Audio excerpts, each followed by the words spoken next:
నమస్తే, welcome to our channel. నేను మీరా.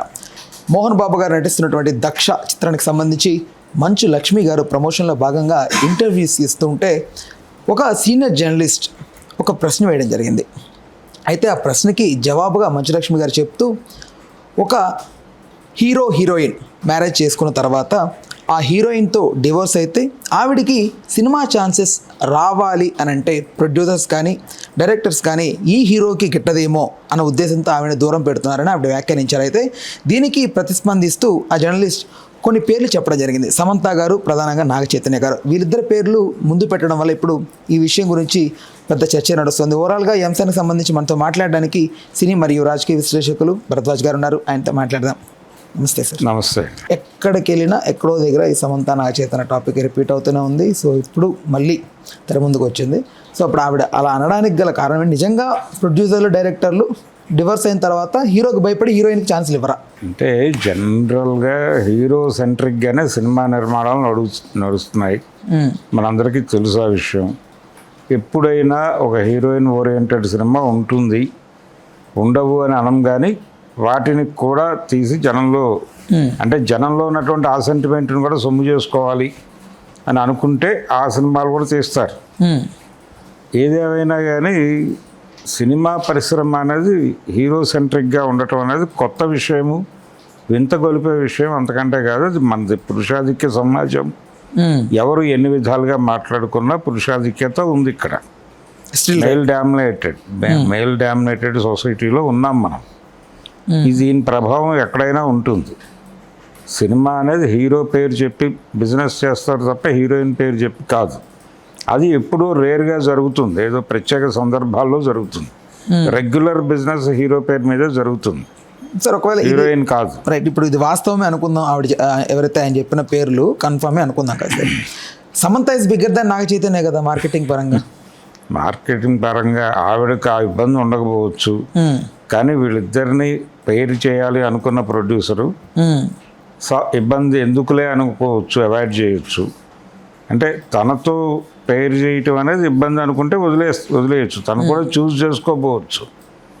కానీ అంత మాత్రం చేత ఆవిడతో సినిమా తీయటం వలన లాభం ఉంటుంది అనుకుంటే నాగ చైతన్య గురించో ఎవరి గురించో ఆలోచించరు. నాగ చైతన్యని పక్కకి తప్పించి కూడా ఆవిడతో సినిమాలు చేస్తారు. ప్రాఫిటబుల్గా నడుస్తుంది ప్రాజెక్టు, ఆవిడ వలన 4 డబ్బులు వస్తాయనుకుంటే ఆవిడ వదిలిపెట్టరు. సినిమా అనేది వ్యాపారం, వ్యాపారాత్మకమైనటువంటి కళ. అది కళ ద్వారా వ్యాపారం చేసుకోవడానికి ఒక అవకాశం కల్పిస్తుంది. అది ఇక్కడ సెంటిమెంట్లు ఉండవు. సెంటిమెంట్ల కంటే కూడా బిజినెస్ ప్రధానం కాబట్టి వాళ్ళు చాలా క్లియర్గా ఆవిడని పెట్టుకోవడం వల్ల ప్రయోజనం ఉంటుంది అనుకుంటే పెట్టుకుంటారు. ఆవిడ ఒకవేళ అతనితోనే కలిసి నటింపజేయాలనుకుంటే అతన్ని కూర్చోబెట్టి 4 రోజులు మాట్లాడి కన్విన్స్ చేస్తారు, వదిలిపెట్టరు. ఆవిడ వాళ్ళిద్దరూ కలిసి ఉండటం అనేది ప్రాజెక్టుకి ఉపయోగపడుతుంది అని ప్రొడ్యూసరు, డైరెక్టర్ కన్విన్స్ అయితే, తమను తాము కన్విన్స్ చేసుకోగలిగితే ఇద్దరిని కూర్చోబెట్టి మాట్లాడి ఆ సినిమా వరకు ఒక అండర్స్టాండింగ్తో నడిపించేయగలరు. వాళ్ళని పెట్టరు అనే మాట కరెక్ట్ కాదు. వాళ్ళ మధ్య పర్సనల్ గొడవ జరిగింది, అది అయిపోయింది, అదొక ఇన్సిడెంట్ అంతే. అంటే ఏవీ లేకుండా సరదాగా అటువైపు యాప్ చేసుకునేటువంటి పరిస్థితి అయితే ఉండదు.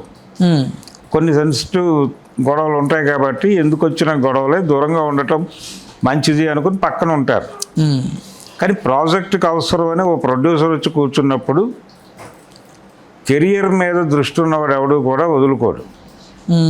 ఆ సినిమా స్క్రిప్టు అది సక్సెస్ అవుతుందనే కాన్ఫిడెన్స్ ఇవన్నీ ఉంటే ఇలాంటి రీజన్తో ప్రాజెక్ట్ను వదులుకోవడానికి సిద్ధపడరు. Right sir. ఇది మీ మధ్యకాలంలో ప్రధానంగా మూర్తి గారికి సంబంధించి కూడా అంటే పదేగా చాలామంది పోక్ చేయడం అని, ట్రోల్ చేయడం, అంటే చాలామంది ఏం మాట్లాడుతుందంటే ఓపెన్గా మాట్లాడండి, స్ట్రైట్గా మాట్లాడండి, కానీ కాంట్రవర్షియల్గా ఎందుకు డిస్కషన్స్ అన్ని తీసుకెళ్తారు, ఎందుకు అలా అనేది చాలామంది ఆయన మీద నెగిటివ్గా ప్రోపగండా చేస్తున్నారు. మీరేం చెప్తారు? ఇంటర్వ్యూ తీసుకునేటప్పుడు అవతల వాళ్ళ దగ్గర నుంచి రకరకాల అంశాలకు సంబంధించిన సమాచారం రాబట్టడానికి కొంచెం టాక్టికల్గా వెళ్ళటం అవసరమే. ఇంటర్వ్యూ అనేది పాసివ్గా ఉండకూడదు, కొంచెం టీజింగ్గా ఉండాలి. టీజింగ్ ఉంటేనే దానిలో ఆ పెప్ దొరుకుతుంది, కొంచెం క్రిస్పీగా. నేను అనేది కొంచెం ఇంట్రాగేటివ్ టోన్లోకి వెళ్ళాలి. అవతలని ఇప్పుడు చాలా సందర్భాల్లో ప్యాసివ్గా నడిచిన ఇంటర్వ్యూలు చూడటానికి జనాలు పెద్దగా ఇంట్రెస్ట్ చూపించారు. ఏదో ఒకటి ఉండాలి. అంటే ఒక కొత్త విషయం చెప్పాలి, అది కాంట్రవర్సీ అంటారు. చెప్పేది కొత్త విషయమే తప్ప కాంట్రవర్సీ కాదు. కానీ కాంట్రవర్సీ చేస్తారు దాన్ని.